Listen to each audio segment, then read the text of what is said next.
আসসালামু আলাইকুম প্রিয় দর্শক। হাদি, সৈয়দ হাদি, উসমান হাদি, সে এমন একজন ব্যক্তি ছিল, সে কাউকে টাকা দিয়ে কিনে যায় না।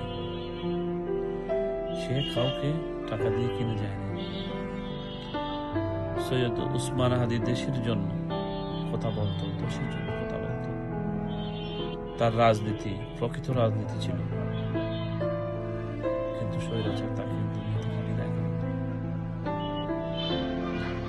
হাদি এমন একজন ব্যক্তি, সে রাস্তায় তার ক্যাম্পেইনে বের হলে তাকে মানুষ উল্টো তার হাতে টাকা দিয়ে দিত। গত রাতে উঠে হাদি ভাইয়ের মিছিল করেছে এবং আমার সকালে ঘুম থেকে হাদি এমন একজন রাজনীতি ব্যক্তিত্ব, তাই আমি ওকে নিয়ে আসছি। তাকে দেখে শিকার অনেক কিছু আছে।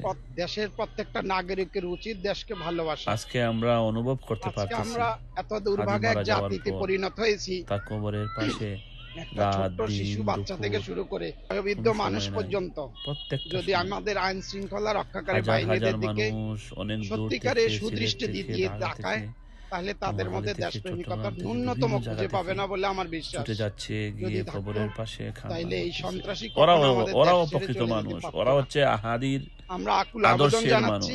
আমি আমার ছোট বাচ্চাদের নিয়ে আজকে ওনার জন্য দোয়া করার জন্য, যারা হাদিকে আমার স্ত্রী সন্তান অনুভব করে তারা অবশ্যই তার কবর একবার দেখে আসে। একটা ভাগ্যের বিষয়। আমার আকুল আবেদন, আজকে যদি হাদি যারা আমাদের আমাদের সেনাবাহিনী রয়েছেন, এনএসআই রয়েছেন, ডিবি রয়েছেন, তাহলে আমরা অন্য ধরনের দেশ একটা আল্লাহর কাছে হাত জোড়ে বলছি, আপনারা এই দেশকে ভালোবাসেন, আপনারা ইন্ডিয়ার তাবেদারি করবেন না। প্রতিটা ঘরে ঘরে দেশটাকে ভালোবাসেন, অন্তর দিয়ে ভালোবাসেন, দেশের জন্য কাজ করেন। এই পৃথিবীতে এই বাংলাদেশে মির্জাফর এসেছে, তার পরিণতি দেখেছেন। প্রতিটা ঘরে ঘরে আপনাদেরও, আপনারা কখনোই সারা জীবন বেঁচে থাকবেন না এই পৃথিবীতে, একদিন আপনাদের চলে যেতে হবে। আর আপনাদের এই চলে যাওয়ার পিছনে